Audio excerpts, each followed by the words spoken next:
رب العالمین نے فرمایا کہ بندہ جن چیزوں کے ذریعے میرا سب سے زیادہ قرب کو اختیار کر لیتا ہے ان چیزوں میں سب سے پہلی چیز ہے فرائض کی ادائیگی.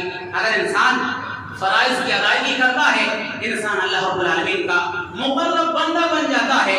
اور اس کے بعد اللہ فرماتا ہے ما یزال عبدی یتقرب الیک بالنوافل کہ میرا بندہ نوافل کے ذریعے بھی میرا قرب کو حاصل کرتا ہے. جب میرا بندہ نوافل کے ذریعے میرا قرب حاصل کرتا ہے میں اس سے محبت کرنے لگتا ہوں اور جب میں اس سے محبت کرتا ہوں تو میں اس کا کان بن جاتا ہوں جس کے ذریعے سے وہ سنتا ہے. میں اس کی آنکھ بن جاتا ہوں جس کے ذریعے سے وہ دیکھتا ہے. میں اس کا ہاتھ بن جاتا ہوں جس کے ذریعے سے وہ پکڑتا ہے. میں اس کا پیر بن جاتا ہوں جس کے ذریعے سے وہ چلتا ہے. اگر میرا وہ بندہ مجھ سے کسی چیز کا سوال کرتا ہے میں اسے عطا کرتا ہوں اور اگر میرا بندہ مجھ سے کسی چیز سے پناہ مانگتا ہے میں اسے پناہ دے دیتا ہوں.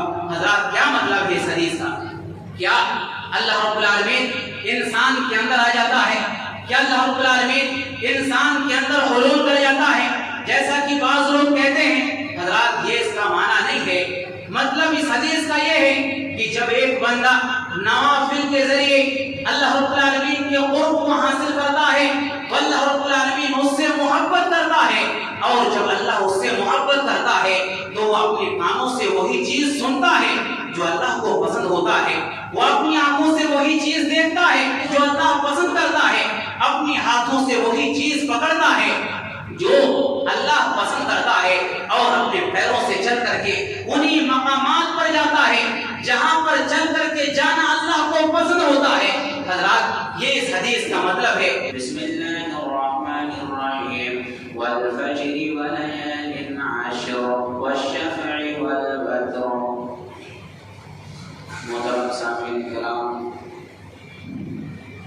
بزرگان دین، نوجوانان ملت اسلامیہ اور خواتین اسلام، آج کے اس خطبہ جمعہ میں مجھے آپ حضرات کے سامنے جس عنوان کے تحت گفتگو کرنی ہے وہ عنوان ہے عشرہ ذی الحجہ کے فضائل اور اعمال. انشاءاللہ العزیز کتاب و سنت کی روشنی میں اس موضوع کے حوالے سے کچھ باتیں آپ کے سامنے عرض کرنے کی کوشش کروں گا.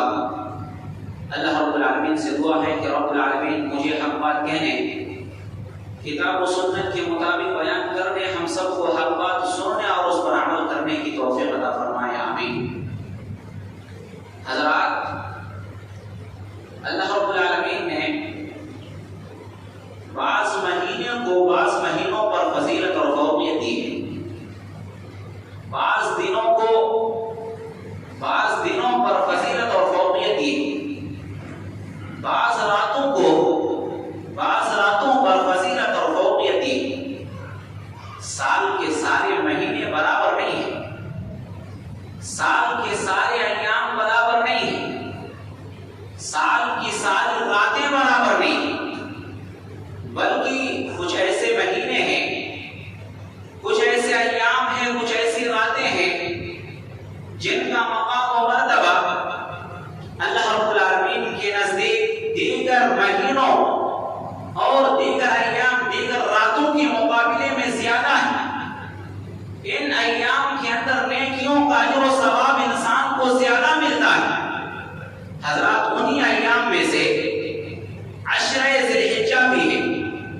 ذی الحجہ کے شروع کے 10 دن بھی ہے کہ اگر ان ایام کے اندر نیک اعمال کیا جائے تو انسان کو اعمال کے انجام دینے والے کو اس کا اجر و ثواب زیادہ دیا جاتا ہے. حضرات، آئیے سنتے ہیں عشرہ ذی الحجہ کے فضائل کیا ہے اور اسی طرح وہ کون کون سے اعمال ہیں جن اعمال کو اس عشرے میں بالخصوص کیا جائے. تو حضرات آئیے سنتے ہیں سب سے پہلے اس عشرہ کے فضائل کیا ہے.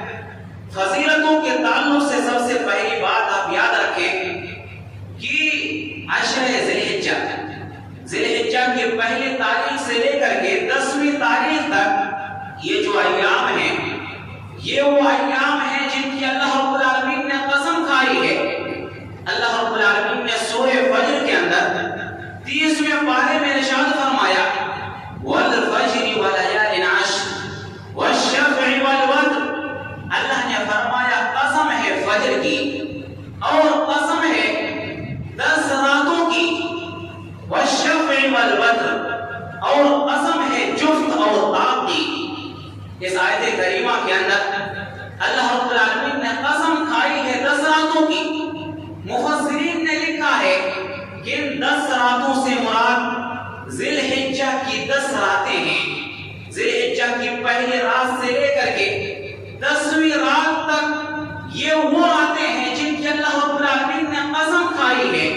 اور اسی طرح اللہ نے فرمایا وَاذْكُرُوا اللَّهَ فِي أَيَّامٍ مَّعْلُومَاتٍ کہ تم لوگ ایام معلومات کے اندر اللہ رب العالمین کو کثرت کے ساتھ یاد کیا کرو، اللہ رب العالمین کا ذکر و اذکار کیا کرو۔ حضرت عبداللہ بن عباس رضی اللہ تعالیٰ عنہ بیان کرتے ہیں کہ ایام معلومات سے مراد عشرہ ذی الحجہ ہے۔ ذی الحجہ کی پہلی تاریخ سے لے کر کے 10ویں تاریخ تک یہ ایام معلومات ہے جن کے اندر اللہ رب العالمین نے کثرت کے ساتھ ذکر و اذکار کا حکم دیا ہے۔ تو حضرات یہ وہ ایام ہیں، یہ وہ راتیں ہیں جن کی قسم اللہ رب العالمین نے کھائی ہے، اور ساتھ ہی ساتھ اللہ رب العالمین نے ان ایام کے اندر کثرت کے ساتھ ذکر و اذکار کا حکم دیا ہے۔ اسی طرح سے حضرات دنیا کے تمام ایام میں سب سے افضل ایام یہ عشرہ ذی الحجہ ہے۔ ذی الحجہ کے شروع کے 10 دن ہیں۔ پیارے نبی صلی اللہ علیہ وسلم فرماتے ہیں، ابن حبان کی روایت حضرت جابر سے روایت ہے، پیارے نبی صلی اللہ علیہ وسلم نے فرمایا افضل ایام الدنیا ایام العشر۔ پیارے نبی صلی اللہ علیہ وسلم نے فرمایا کہ دنیا کے تمام ایام میں سب سے افضل ایام عشرہ ذی الحجہ ہے۔ ذی الحجہ کی پہلی تاریخ سے لے کر کے 10ویں تاریخ تک یہ ایام دنیا کے تمام ایام میں سب سے افضل ایام ہیں۔ اور حضرات اس حدیث کے اندر تو پیارے نبی صلی اللہ علیہ وسلم نے ذی الحجہ کے پہلے 10 دنوں کو سب سے افضل ایام قرار دیا۔ سوال یہ ہے کہ ایک طرف ذی الحجہ کے شروع کے 10 دن ہیں اور وہیں پر دوسری طرف رمضان کے آخر کے 10 دن ہیں، یہ دونوں عشروں میں سے سب سے بہتر عشرہ اور سب سے افضل عشرہ کون سا ہے؟ حضرات اہل علم نے لکھا ہے کہ ذی الحجہ کے شروع کے جو 10 دن ہیں یہ رمضان کے آخری 10 دنوں کے مقابلے میں افضل ہیں، اور اسی طرح رمضان کے آخری جو 10 راتیں ہیں یہ ذی الحجہ کی 10 راتوں کے مقابلے میں افضل ہیں۔ حضرات علامہ ابن القیم رحمۃ اللہ علیہ نے اس بات کی وضاحت کی ہے کہ اگر کوئی انسان غور و فکر کرنے والا ہوگا، اگر کوئی انسان سمجھدار ہوگا، وہ اس بات کو سمجھ جائے گا کہ ذی الحجہ کے شروع کے 10 ایام رمضان کے آخر کے 10 ایام سے افضل ہیں۔ کیوں؟ اس لیے کہ ذی الحجہ کے شروع کے 10 ایام میں بڑی بڑی عبادتوں کو ہم انجام دیتے ہیں۔ یوم الترویہ انہی ایام کے اندر ہے، یوم عرفہ انہی ایام کے اندر ہے، یوم نحر انہی ایام کے اندر ہے۔ حضرات یہ بڑے بڑے ایام اللہ رب العالمین نے انہی دنوں کے اندر سمو دیا ہے۔ اس وجہ سے یہ ایام رمضان کے آخری ایام سے بہتر ایام ہے، اور جہاں تک رمضان کے آخری 10 راتوں کی بات ہے تو یہ ذی الحجہ کے شروع کے 10 راتوں کے مقابلے میں افضل ہے۔ کیوں؟ اس لیے کہ رمضان کے آخری 10 راتوں میں ہم شب بیداری کرتے ہیں، شب قدر کو تلاش کرتے ہیں، اور اسی طرح تلاوت قرآن کا اہتمام کرتے ہیں، تراویح کا اہتمام کرتے ہیں، ذکر و اذکار کرتے ہیں، اور اس رات کو تلاش کرتے ہیں جس رات کے بارے میں اللہ نے کہا کہ یہ 1000 مہینوں سے بہتر ہے۔ تو حضرات اس اعتبار سے رمضان کی جو آخری 10 راتیں ہیں یہ 10 راتیں ذی الحجہ کی 10 راتوں کے مقابلے میں افضل ہیں اور بہتر ہے۔ تو حضرات پتا کیا چلا؟ ذی الحجہ کے شروع کے جو 10 ایام ہیں یہ دنیا کے تمام ایام میں سب سے زیادہ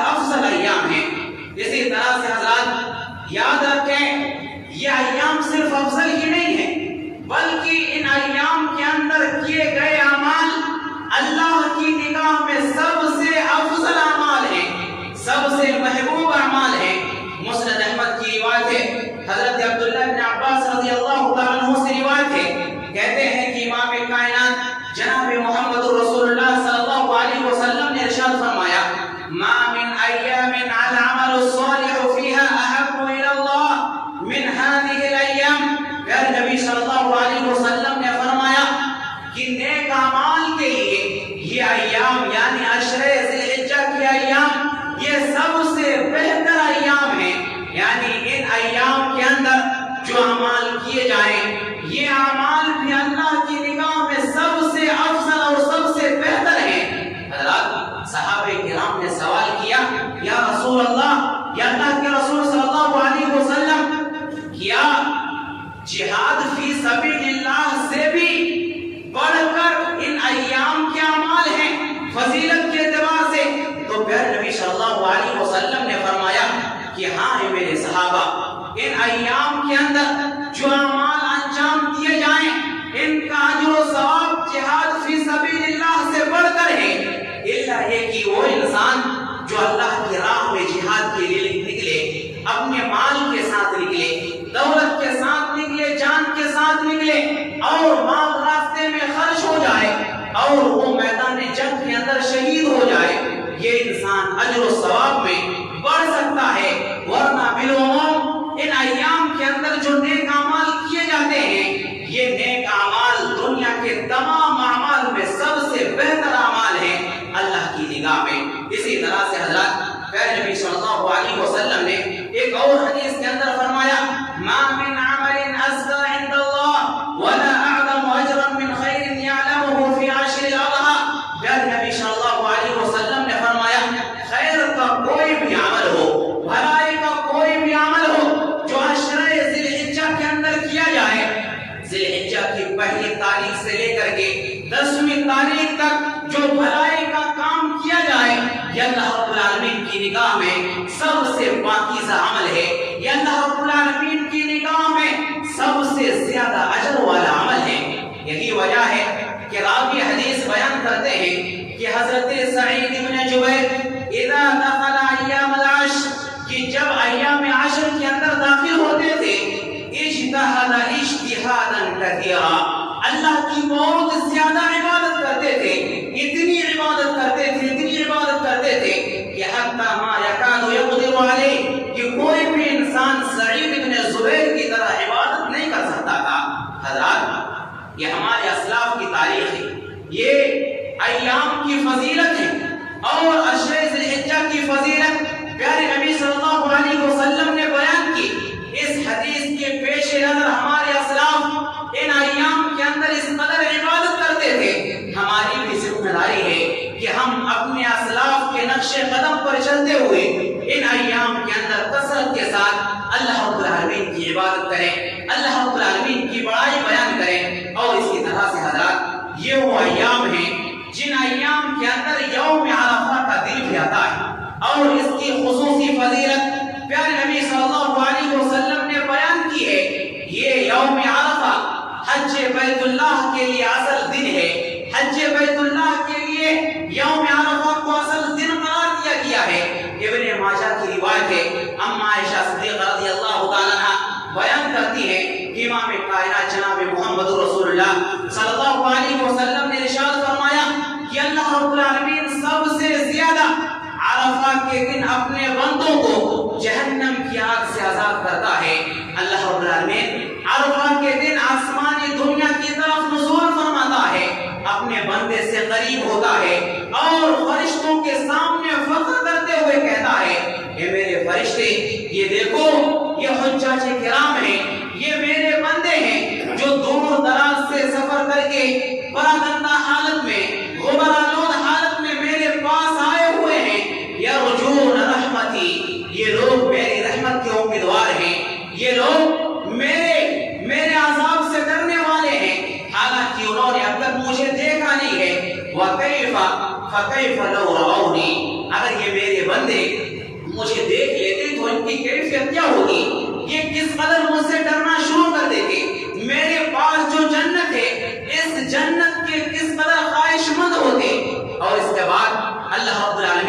اپنے بندوں کو مخاطب کر کے فرماتا ہے، وہ بندے جو حج کرنے کے لیے گئے ہوئے ہیں، جو میدان عرفات میں جمع ہوتے ہیں، اللہ رب العالمین ان بندوں کو مخاطب کر کے فرماتا ہے کہ میرے بندو، اگر تمہارے اوپر ریت کے ذرات کے برابر، دنیا کے ایام کے برابر اور بارش کی بوندوں کے برابر بھی گناہ ہو تو میں تمہارے سارے گناہ کو معاف کر دیتا ہوں۔ تو حضرات، یہ یوم عرفہ جس دن اللہ رب العالمین بہت سارے بندوں کو جہنم کی آگ سے آزاد کرتا ہے، یہ یوم عرفہ جس کے دن اللہ رب العالمین عام مغفرت کا اعلان کرتا ہے، یہ یوم عرفہ کا دن ذی الحجہ کے جو ایام ہوتے ہیں انہی ایام کے اندر آتے ہیں۔ تو حضرات، یہ ماہ ذی الحجہ کے شروع کے جو 10 دن ہے یہ ان کی فضیلت ہے۔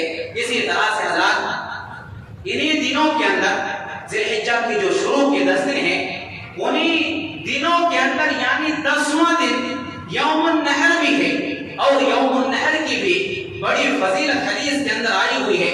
مسند احمد کی روایت ہے، حضرت عبداللہ بن قرۃ رضی اللہ تعالیٰ عنہ سے روایت ہے، کہتے ہیں امام کائنات جناب محمد رسول اللہ صلی اللہ علیہ وسلم نے ارشاد فرمایا، اعظم الایام عند اللہ یوم النحر، پیارے نبی نے فرمایا کہ اللہ کی نگاہ میں ایام میں سب سے عظیم دن یوم النحر ہے، ثم یوم القر، پھر یوم القر کا دن ہے۔ یہ یوم القر کا دن کون سا دن ہے؟ ابن خزیمہ کی روایت ہے، حضرت عبداللہ بن قرۃ رضی اللہ تعالیٰ عنہ سے روایت ہے، حضرت ابو بکر صدیق سے پوچھا گیا کہ یوم القر یہ کون سا دن ہے؟ حضرت ابو بکر صدیق نے فرمایا کہ یوم القر یہ یوم النحر کے بعد والا دن ہے، یعنی 11ویں ذی الحجہ کو یوم القر کا دن کہا جاتا ہے۔ حضرات، پتہ کیا چلا؟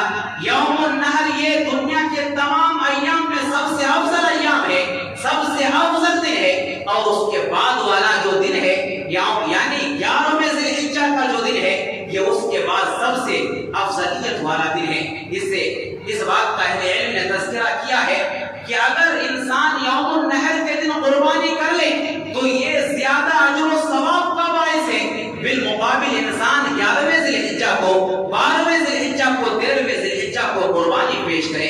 اس لیے حضرات، خصوصاً ہمیں اہتمام تو 10ویں ذی الحجہ ہی کو کرنی چاہیے قربانی کرنے کا، کیونکہ اس دن قربانی کرنے سے ہمیں اور آپ کو ثواب زیادہ ملتا ہے۔ تو حضرات، یہ عشرے ذی الحجہ کی فضیلتیں ہیں جو احادیث کے اندر بیان کیے گئے ہیں۔ یہ دنیا کے ایام میں سب سے افضل ترین ایام ہیں، اور ان ایام کے اندر جو اعمال کیے جاتے ہیں یہ اللہ کی نگاہ میں سب سے محبوب اور سب سے افضل اعمال ہوتے ہیں۔ حضرات، اب آئیے سنتے ہیں وہ کون کون سے اعمال ہیں جن کو ان ایام کے اندر انجام دیا جائے، جن کو ان ایام کے اندر کیا جائے۔ حضرات، سب سے پہلی چیز آپ یاد رکھیں، تمام قسم کے گناہوں سے آپ ان ایام کے اندر بالخصوص اجتناب کریں۔ کیوں؟ اس لیے کہ آج کل ہم جن ایام سے گزر رہے ہیں یہ ان ایام میں سے ہے جن کو اللہ رب العالمین نے حرام قرار دیا ہے، یعنی ان 4 مہینوں سے ہم اور آپ گزر رہے ہیں جن 4 مہینوں کو اللہ رب العالمین نے حرمت والا قرار دیا ہے۔ اللہ نے فرمایا، ان عدت الشہور عند اللہ 12 شہرا فی کتاب اللہ یوم خلق السماوات والارض منها 4 حرم، کہ اللہ رب العالمین نے جس دن سے آسمان و زمین کو پیدا کیا ہے اس دن سے مہینوں کی تعداد کو 12 رکھا ہے، اور ان میں سے 4 مہینے حرمت والے مہینے ہیں۔ اور وہ مہینے کون کون سے ہیں؟ ذی قعدہ جس کی آج 26 تاریخ ہے، اور اس کے بعد ذی الحجہ کا مہینہ ہے، محرم کا مہینہ ہے، اور اس کے بعد رجب کا مہینہ ہے۔ یہ 4 مہینے یہ حرمت والے مہینے ہیں۔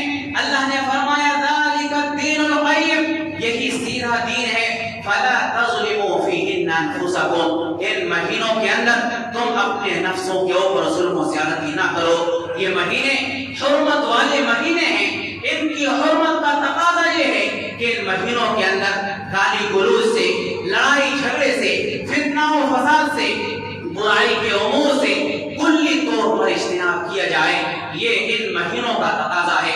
حضرات، سب سے پہلا کام جو ہمیں کرنا ہے وہ یہ کہ ان ایام کے اندر ہمیں کلی طور پر برائی کے کاموں سے اجتناب کرنا ہے، اور گناہوں کے طرح سے حضرات دوسرا عمل جو ہمیں ان ایام کے اندر انجام دینا ہے، اور ہم میں سے بعض لوگ اس عمل کو کرنے کے لیے سعودی عرب پہنچے بھی ہوئے ہیں، وہ عمل ہے حج اور عمرے کی ادائیگی۔ حج کی ادائیگی انہی 10 دنوں کے اندر کی جاتی ہے۔ پیارے نبی صلی اللہ علیہ وسلم فرماتے ہیں، صحیح بخاری صحیح مسلم کی روایت ہے، والحج المبرور لیس له جزاء الا الجنہ، اور حج مبرور کا بدلہ صرف اور صرف جنت ہے۔ حضرات یہ حج جو کہ 8ویں ذی الحجہ سے اس کی ادائیگی کی جاتی ہے، اور پھر حج کی ادائیگی کئی دنوں کے اندر مکمل کی جاتی ہے، انہی دنوں کے اندر اس عبادت کو انجام دیا جاتا ہے۔ اگر کوئی انسان حج مبرور کی ادائیگی کرے، یاد رکھیے اس کا ٹھکانہ، اس کا بدلہ صرف اور صرف جنت ہے۔ حج مبرور کسے کہا جاتا ہے؟ گزشتہ خطبہ میں اس بات کا تذکرہ کیا گیا کہ حج مبرور وہ حج ہے جس حج کی ادائیگی کرتے ہوئے انسان مکمل طور پر برائی سے اجتناب کرے۔ اگر بیوی ساتھ ہے تو حج کے دوران ہم بستری سے اجتناب کریں، فسق و فجور کے کاموں سے اجتناب کریں، سنت کے مطابق انسان حج کرے، ایسا حج حج مبرور ہے، اور اس حج کا بدلہ سوائے جنت کے اور کچھ بھی نہیں ہے۔ حضرات تو ان ایام کے اندر پیارے نبی صلی اللہ علیہ وسلم نے بالخصوص حج اور عمرے کی تعلیم دی ہے، لہذا ہمیں حج اور عمرے کی ادائیگی کرنی چاہیے اگر اللہ نے ہمیں مال و دولت سے نوازا ہے تو۔ اسی طرح سے حضرات یہ تیسرا عمل جو ہمیں ان ایام کے اندر یعنی ذی الحجہ کی پہلی تاریخ سے لے کر کے 10ویں تاریخ تک، یا یوں کہہ لیجئے کہ 9ویں تاریخ تک انجام دینا ہے، وہ ہے روزہ رکھنا۔ کثرت کے ساتھ ہمیں نوافل روزوں کا اہتمام کرنا ہے۔ صحیح بخاری کی روایت ہے، حضرت ابو سعید خدری رضی اللہ تعالیٰ عنہ بیان کرتے ہیں کہ امام کائنات جناب محمد رسول اللہ صلی اللہ علیہ وسلم نے ارشاد فرمایا، ما من عبد يصوم يوما في سبيل الله الا باعد الله بذلك اليوم وجهه عن النار 70 خريفا۔ پیارے نبی صلی اللہ علیہ وسلم نے فرمایا کہ اگر اللہ کا کوئی بندہ اللہ کو خوش کرنے کے لیے، اللہ کو راضی کرنے کے لیے صرف ایک نفلی روزے کا اہتمام کرتا ہے، اللہ رب العالمین اس کے چہرے کو جہنم کی آگ سے 70 سال کی مسافت تک دور کر دیتا ہے۔ حضرات یہ عمومی روزے کی فضیلت پیارے نبی صلی اللہ علیہ وسلم نے بیان کی ہے کہ اگر کوئی انسان ایک نفلی روزہ رکھتا ہے اللہ کو خوش کرنے کے لیے، تو اللہ رب العالمین اس کو جہنم سے اتنا دور کر دیتا ہے جتنا کہ ایک انسان 70 سال میں سفر طے کرتا ہے۔ یہ عمومی نفلی روزے کی فضیلت ہے جو اللہ کے نبی صلی اللہ علیہ وسلم نے بیان کی ہے۔ اسی طرح سے یہ جو عشرہ ذی الحجہ ہے اس کے اندر روزہ رکھنے کا کیا حکم ہے، اس سلسلے میں ام المومنین حفصہ رضی اللہ تعالیٰ عنہ بیان کرتی ہیں، کہتی ہیں کان رسول اللہ صلی اللہ علیہ وسلم یصوم 9 ذی الحجہ، اللہ کے نبی صلی اللہ علیہ وسلم 1 ذی الحجہ سے لے کر کے 9 ذی الحجہ تک 9 دن روزہ رکھتے تھے، یوم عاشورہ کا بھی روزہ رکھتے تھے، اور اسی طرح ہر مہینہ 3 روزہ پیارے نبی صلی اللہ علیہ وسلم رکھا کرتے تھے۔ اس سے اس بات کا پتہ چلتا ہے کہ پیارے نبی صلی اللہ علیہ وسلم کی سنت ہے کہ 1 ذی الحجہ سے لے کر کے 9 ذی الحجہ تک 9 دن کا روزہ رکھا جائے۔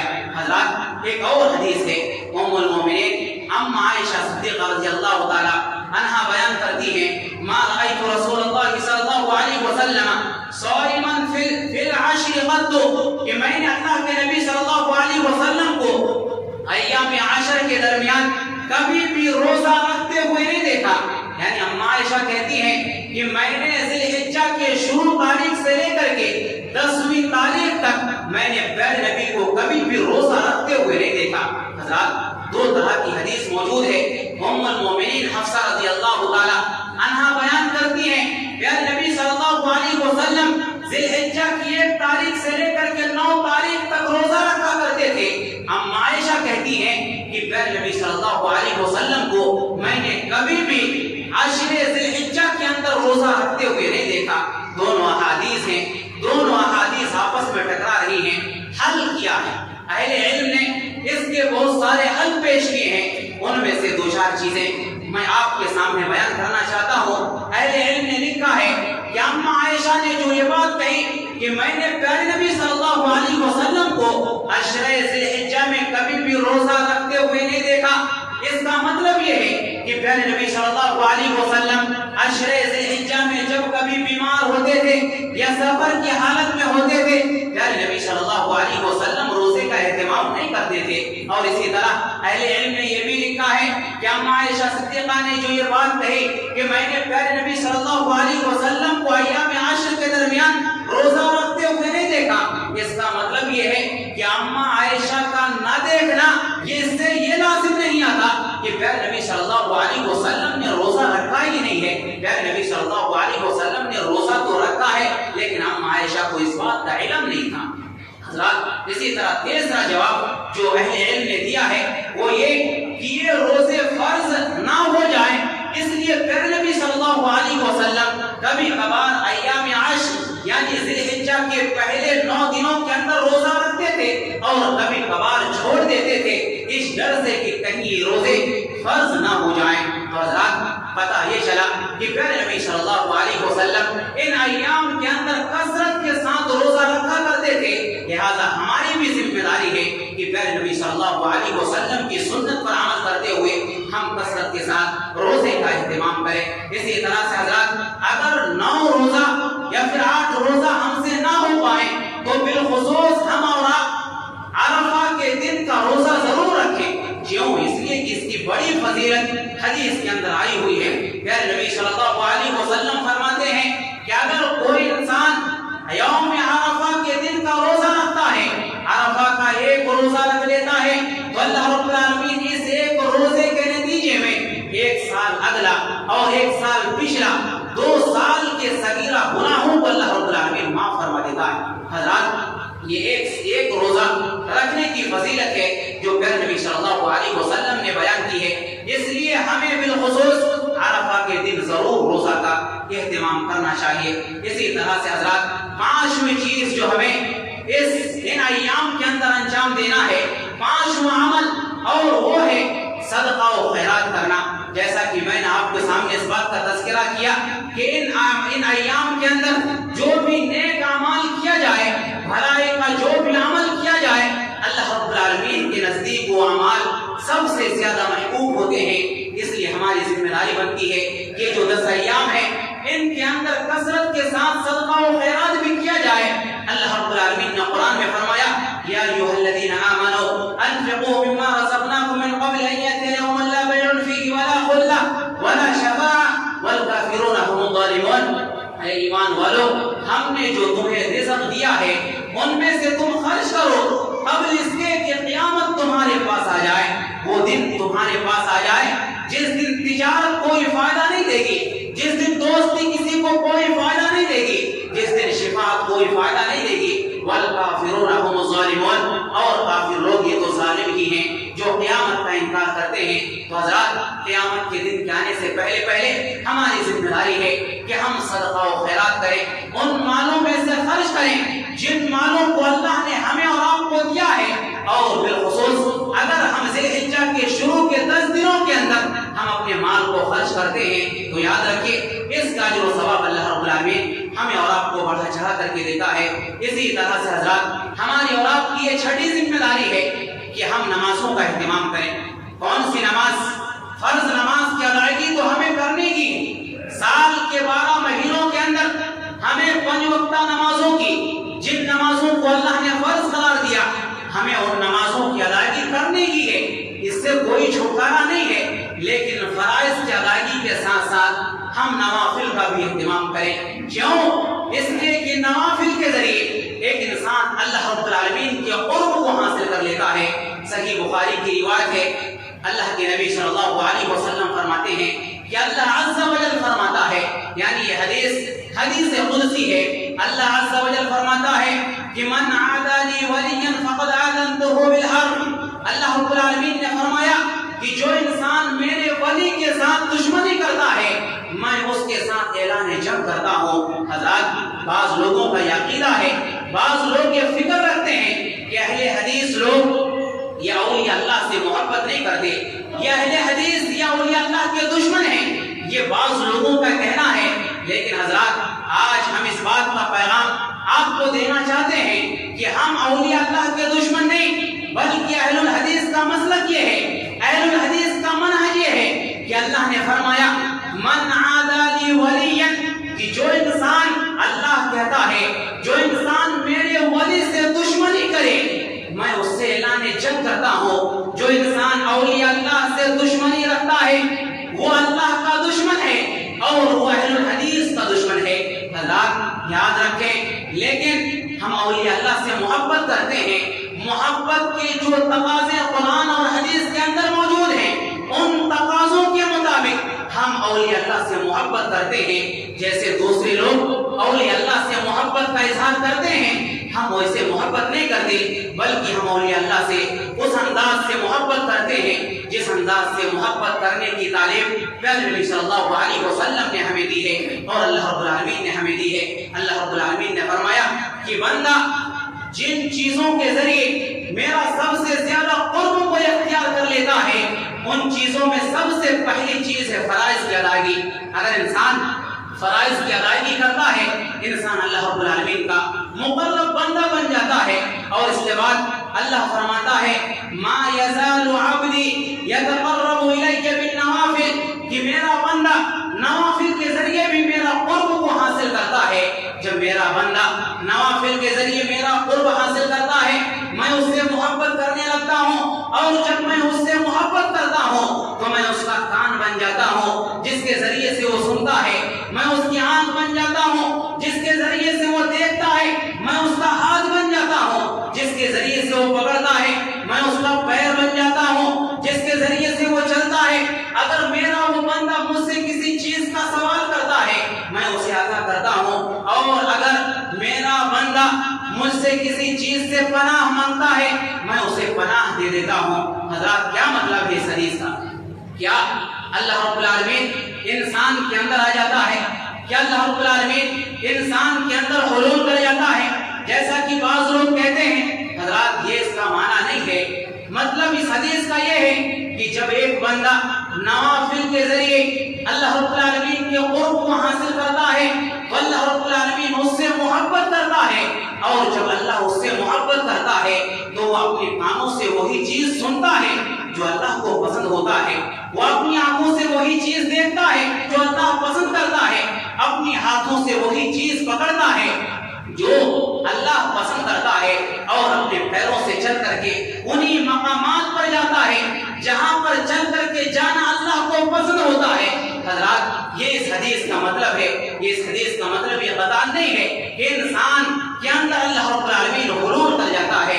اگر انسان کے اندر اللہ حلول کر جاتا تو پھر یہ جملہ آخر میں اللہ رب العالمین نہیں کہتا کہ وَإِن سَأَلَنِي لَأُعْطِيَنَّهُ، کہ جب میرا بندہ مجھ سے کسی چیز کا سوال کرتا ہے تو میں اسے عطا کرتا ہوں۔ تو حضرات جب انسان اللہ رب العالمین کے قرب کو نوافل کے ذریعے حاصل کرتا ہے تو انسان اللہ رب العالمین کا مقرب بندہ بن جاتا ہے۔ ہماری اور آپ کی ذمہ داری ہے یہ جو عشرہ ذی الحجہ ہے ان کے اندر ہم فرائض کا اہتمام کریں، ساتھ ہی ساتھ فرائض کے اہتمام کے ساتھ ساتھ ہم نوافل کا بھی اہتمام کریں جس سے کہ ہم اللہ رب العالمین کے قرب کو حاصل کر لیں۔ اسی طرح سے حضرات ایک ساتھ ہوا عمل یاد رکھیں، اللہ رب العالمین کا کثرت کے ساتھ آپ ذکر کیا کریں۔ مسند احمد کی روایت ہے، پیارے نبی صلی اللہ علیہ وسلم فرماتے ہیں کہ ایام ذی الحجہ کے شروع کے 10 دنوں کے اندر جو اذکار کیے جائیں یہ اذکار اللہ رب العالمین کو سب سے زیادہ پسند ہے۔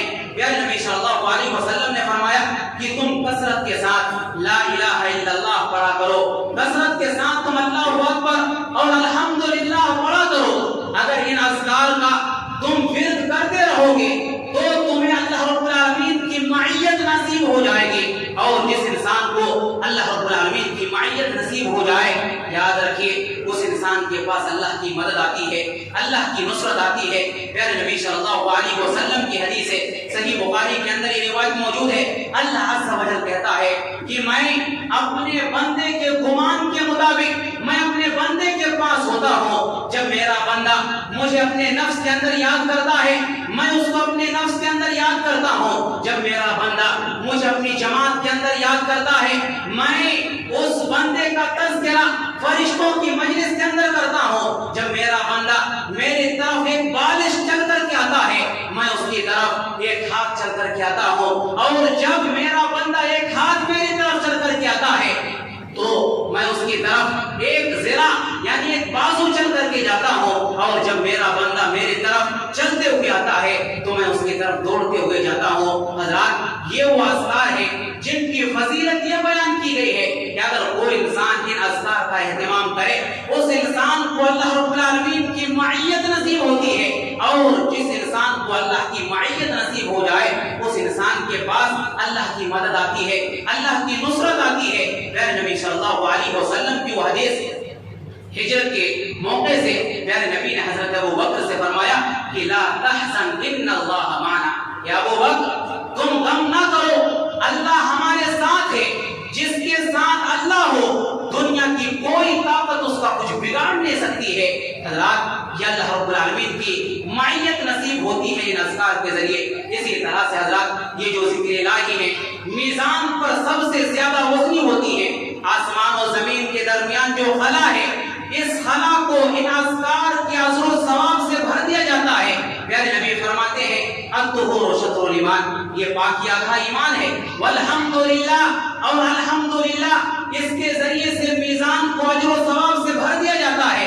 وسبحان اللہ والحمدللہ، اور یہ جو سبحان اللہ ہے اور الحمدللہ ہے، ان دونوں اذکار کے ذریعے آسمان و زمین کے درمیان جو خلا ہے اجر و ثواب کے ذریعے بھر دیا جاتا ہے۔ اگر انسان ان اذکار کا اہتمام کرے تو ان اذکار کے نتیجے میں اللہ رب العالمین میزان کو اجر و ثواب سے پر کر دیتا ہے، اور آسمان و زمین کے خلا کو اللہ رب العالمین بھر دیتا ہے۔ اسی طرح سے حضرات، یہ جو 10 ایام ہیں، آخری بات یاد رکھیں، یہ جو 10 ایام ہیں، ان 10 ایام میں ہمیں تکبیرات کا بھی اہتمام کرنا چاہیے۔ جب بھی ہم چاند دیکھیں، چاند دیکھنے سے لے کر کے عید کی نماز کی ادائیگی تک ہم تکبیرات کا اہتمام کریں۔ حضرت ابن عمر اور حضرت ابو ہریرہ رضی اللہ تعالیٰ عنہ بازار میں نکلتے تھے ایام عشر کے دنوں میں، اور زور زور سے تکبیرات کہا کرتے تھے، اور لوگ بھی ان دونوں کو دیکھ کر کے لوگ بھی زور زور سے تکبیرات پکارا کرتے تھے۔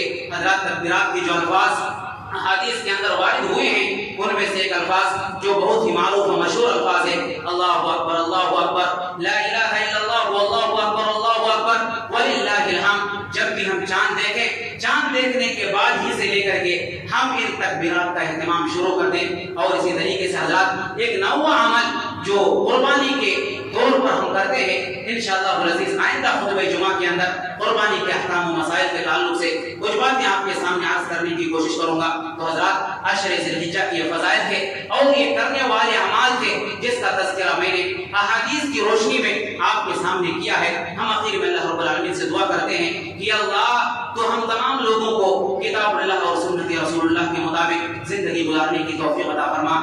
یا اللہ، ہم میں سے جو بیمار ہیں انہیں شفاء کامل عاجل عطا فرما۔ یا اللہ، ہم میں سے جو مقروض ہیں انہیں قرض کی ادائیگی کے اسباب مہیا فرما۔ یا اللہ، ہم جب تک جئیں ایمان و اسلام پر جئیں، جب ہمارا خاتمہ ہو تو ایمان باللہ پر ہو۔